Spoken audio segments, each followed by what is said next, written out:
subject now is when you talk about your own personal experience with mental health. Yeah, and so this is something that's affected me very personally. I think it started in my own family, actually, with my father. You shouldn't have to have your father suffering from it, and then you have to suffer it from it yourself. And I think it's a very recurring cycle right now. And the fact that we're bringing some awareness to it, I'm hoping that we can sort of try to stop that vicious cycle that's going around right now and affecting a lot of people.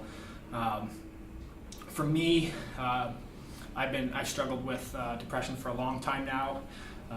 Really came to the forefront when I was about, 21 years old, after my father's heart attack, actually. And it really sort of brought a lot of issues up for me, and I sort of had, a pretty extreme mental breakdown. Actually, not much of a video, not much different than this, except, not professionally done or anything, but it was just me in front of a camera in the backyard of my grandma's farm, and I, really just sort of bawled my eyes out in that camera. I hope I'm not going to do that today. It was something that I know scared a lot of people who had really seen me as, a confident hockey player, a popular guy in school, and all of a sudden, you see me in, the back of a field in a farm, just sort of crying my eyes out and asking, why is this happening? Why are people being treated this way? And why am I feeling this way? Why do I feel so sad all the time?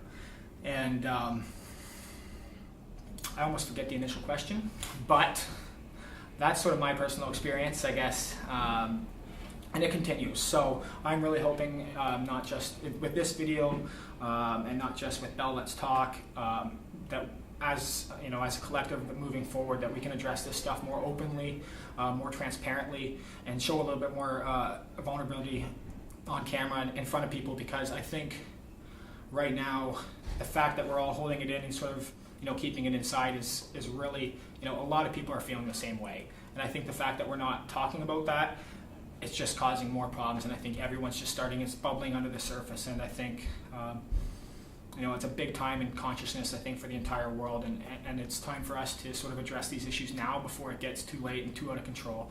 Yeah. Nice. What helps you kind of cope? Yeah. So this was, so I had a pretty extreme bout with depression, and it actually, I ended up in the hospital twice, once for a week and then once for almost 2 months. And at that point, literally, like every single second of my day, I was just, I wanted to kill myself. It was that bad. Every single second of my being, I thought, how could I kill myself? How can I do it? And so I don't feel that way anymore. I feel, I went from being every single second to, I think I maybe had one fleeting thought in sort of the last 2 months. And maybe that might scare people too, but for me, that's a huge win. And so I guess what I'm trying to figure out is, how did I get to that point? How did I get out of every single second to, just once every couple months, or just a small thought that I know I'm never going to act upon? And for me, I guess there's a couple things that really helped me. One was putting myself out there. I believe 3 years now ago, on Bell Let's Talk Day, I put literally the most vulnerable post I've ever done in my entire life. I put it out there, and I remember just the weight it took off my shoulders after I did that. I just threw it out to the world, and the support, the amount of people that talked to me, the amount of people that came to me and just sent me messages, it was really overwhelming in two ways. How amazing the support was, but also overwhelming how many people felt the same way. And so for me, one of the greatest things is finding people who are going through those same things, and people that can connect with you. And I really started, I didn't know where to find that in person. So I started, I was on Reddit, browsing for forums, Google forums, just Quora, just trying to find people and see how did they get through this, how did they survive this part of their life, because man, it was not enjoyable. For me, exercising really kick-started a lot of things. I didn't like doing it at the time. I had actually gained about 100 pounds. I was 280 pounds, and I did not want to work out. But just starting that, it made such such a difference. It'll change some things in you, and it'll make you feel better. So that was one thing. Like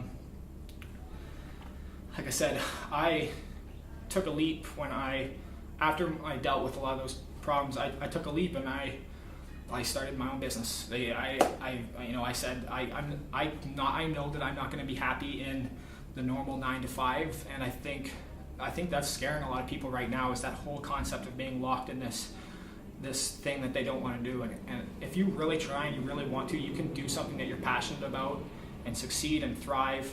And for me, being able to do this and continuing to do this is so fulfilling that I don't have to.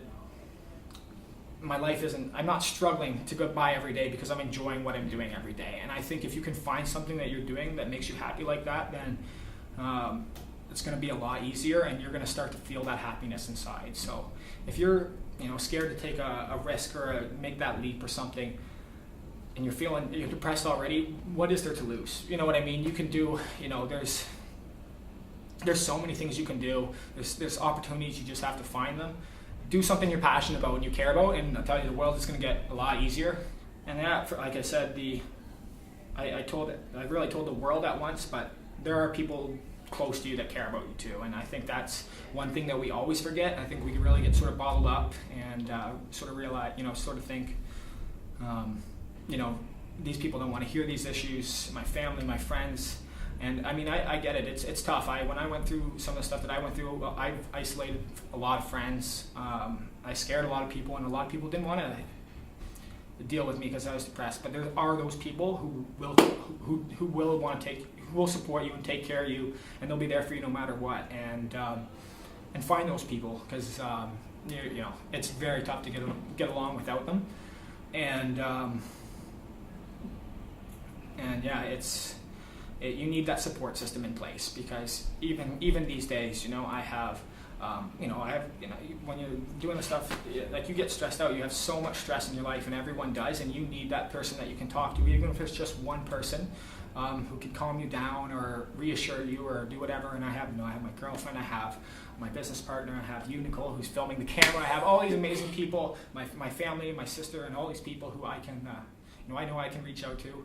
And they're going to be there for me. So I guess another one, I think, get a pet. That's one that I really like. Like, I have 2 dogs. Like, they're not even at my house right now. If you can't find that people, or you're not connecting to people or online, get it. Like, animals can do wonders for you. And there was a couple nights when I was pretty alone and just with the dogs, and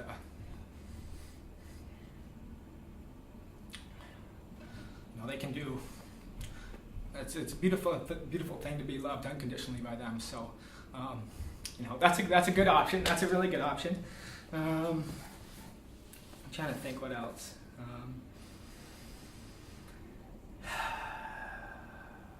Yeah. I think those were a couple good ones. Those, I hope so. Anyways. Those are really good. Do you have any last kind of? I think it's. I just think it's a very scary time for a lot of people, and like I said, I'm not going to get emotional. I'm going to try, but it's a dangerous time out here for a lot of people, and you got to find those people who support you. Find communities, like even where I am right now. We're in a co-working community for Innovation Works, and like I've never felt so at home before. So. When you find stuff like that, it can make a big change. So try to find that community. Try to find those people that are going to support you. And they're out there somewhere. It might not be the president of America. It might not. It might. But they're somewhere. And I swear, if you can find them, I said it, and I'm happy to lend that support if you need it. It can make a world of change. But all I really want us is to be unified. So just maybe I can write these songs, and they'll find a way back to where they belong. So hard to be strong when you're doing it alone. So I hope that we connect through this microphone.